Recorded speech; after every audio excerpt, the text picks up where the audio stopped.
State civil supplies director Pattabhirami Reddy గారు ప్రశాంతి నగర్లో main road సెంటర్లో ఇక్కడ అన్నదాన కార్యక్రమంలో పాల్గొన్నారు. సో మీరు స్వయంగా అన్నం వడ్డిస్తూ అందరికీ చాలా ఆప్యాయంగా వడ్డిస్తూ ఉన్నారు. సో ఎలా అనిపిస్తుంది?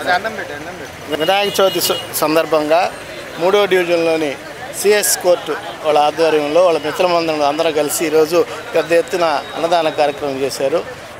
విఘ్నాలు తొలగించే విఘ్నేశ్వరుడు లాంటి వినాయక చవితి రోజు సందర్భంగా ఈ 4-5 రోజులు ఈ కార్యక్రమాలు సిఎస్ఎస్ కోర్టు చేయడం వాళ్ళకి పూర్తిగా ధన్యవాదాలు తెలియజేసుకుంటా. మంచి కార్యక్రమాలు. అదేగాక వీళ్ళందరూ తెలుగుదేశం పార్టీకి చెందిన వాళ్ళే. వాళ్ళందరూ ఇంతమంది పేద ప్రజలకు అందరికీ అన్నదానం చేసే కార్యక్రమంలో వాళ్ళకి నేను కృతజ్ఞత. ఇదే విధంగా ప్రతి సంవత్సరం కూడా ఇదే విధంగా చేయాలని మనస్ఫూర్తిగా కోరుకుంటా.